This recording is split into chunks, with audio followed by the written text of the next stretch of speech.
Kebakaran hutan dan lahan di Kabupaten Kota Waringin Timur, Kalimantan Tengah sudah memasuki bulan keempat. Beginilah pemirsa kondisi kota Sampit saat ini. Dari video yang diambil dari udara terlihat jelas ada beberapa titik kebakaran hutan dan lahan sehingga menyebabkan langit kota Sampit tertutup asap. Kebakaran hutan dan lahan belum juga menunjukkan tanda-tanda berakhir. Meski upaya pemadaman terus dilakukan dengan melibatkan helikopter waterbombing milik BNPB.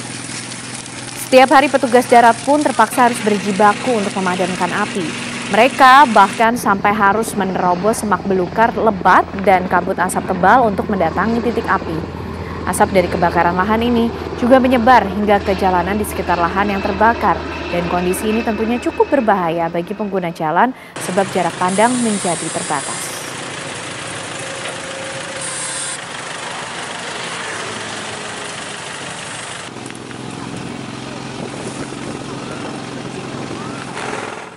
Kebakaran hutan dan lahan di Kota Waringin Timur, Kalimantan Tengah terus merembet hingga kawasan perkotaan. Untuk mengatasi bencana tersebut, pemerintah setempat berencana menaikkan status menjadi tanggap darurat.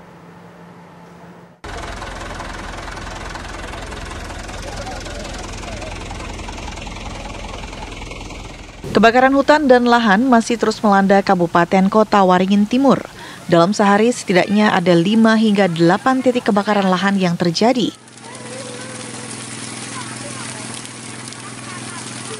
Bahkan belakangan, kebakaran lahan juga terjadi di sekitar wilayah perkotaan dan dekat dengan permukiman, sehingga kepungan asap sudah sangat mengganggu warga.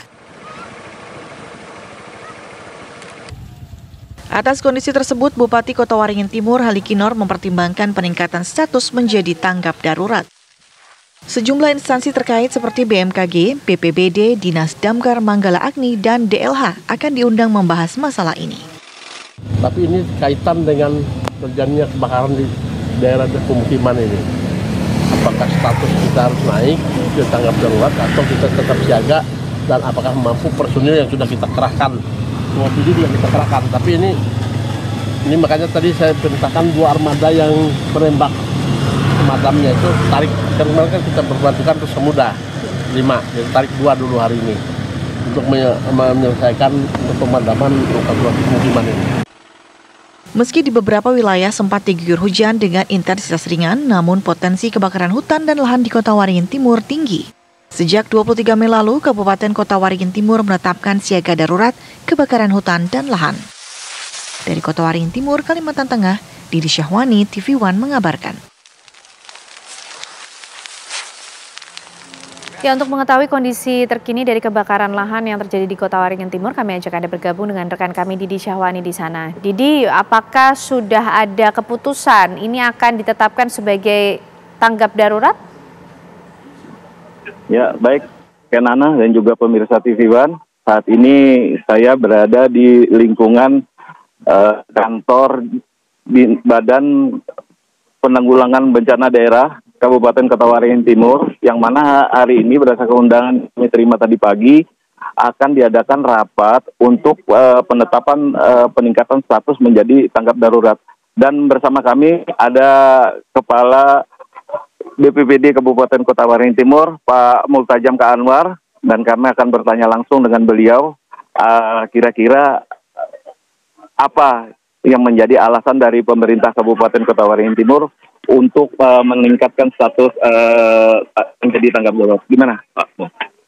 Jadi setelah seminggu lebih, setelah ada hujan 2 hari, ternyata cuaca panas kembali dan kita berharap sebenarnya ini kemudian turun menjadi hujan, tapi ternyata tidak. Justru lebih meningkat dan eskalasi kebakaran, terutama di dalam kota yang kejadian yang kita bisa datangi, diiringi dengan cukup kerasnya angin dari tenggara sehingga api tumbuh kembali dan rise up. Jadi ini perluasan dari kebakaran-kebakaran yang sebelumnya.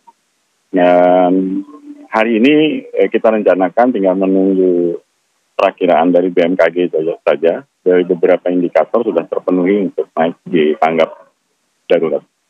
Oke, apabila nanti rencananya ditetapkan menjadi tanggap darurat, siapa saja yang dilibatkan dalam lapor ini? Jadi Kalasa BPBD diberi kewenangan untuk mengkoordinir seluruh sumber daya yang ada di Kabupaten Kota Waringin Timur untuk penanggulangan karhutla.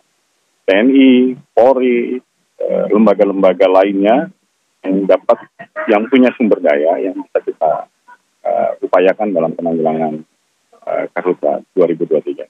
Oke, untuk kondisi terakhir Pak, hingga saat ini bagaimana situasi kebakaran hutan dan lahan di Kabupaten Kota Waringin Timur? Baik, berdasarkan data sebenarnya kalau kita tarik mundur 2019 dengan 2023, di bulan yang sama, hotspot itu kalau hanya sepertiga sebenarnya. Tetapi sepertiganya ini kemudian hotspot itu bukan menjadi ukuran, tapi lebih kepada bentuk penanganannya. Kejadiannya memang sudah ekstra dan per minggu ini kita sudah selain unit BPBD dan unit damkar yang diupayakan juga ditambah dengan bantuan suplai air dari OPD yang ada di Kabupaten Kota Waringin. 538 hektar sudah terbakar, yang kejadian yang kita bisa tangani, selebihnya mungkin lebih luas, dan itu kami tidak bisa mencapainya. Makanya pada kesempatan kemarin kami juga bermohon kepada BNPB untuk men-top up heli waterbombing. Karena kebakaran yang ada di Kota Waringin Timur, jadi yang heli yang ada di Kota Waringin Timur juga melakukan waterbombing di Kabupaten Suryang. Sehingga itu tidak mencukupi clock time-nya. Oke, Pak Ajam.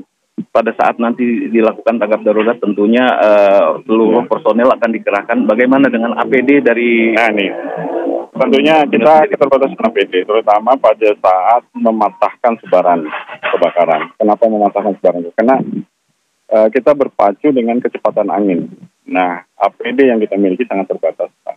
APD, jadi selain kita nggak punya alat perlengkapan ini, masker terutama masker popis, ya karena pemadaman di wilayah gambut ini tentunya asapnya sangat pekat sekali dan sebenarnya membahayakan. Tetapi ini adalah risiko petugas yang kami harus ambil agar kebakaran itu tidak meluas.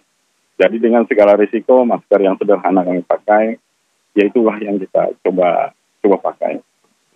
Oke, terima kasih Pak Ajam. Ya. Pemirsa, itu tadi kami sempat berbincang-bincang dengan Kepala BPBD Kabupaten Kota Waringin Timur, Bapak Multajam K. Anwar, yang mana beliau tadi menceritakan bagaimana kondisi yang dihadapi oleh petugas BPBD dan relawan serta dari damkar pada saat berjibaku memadamkan api.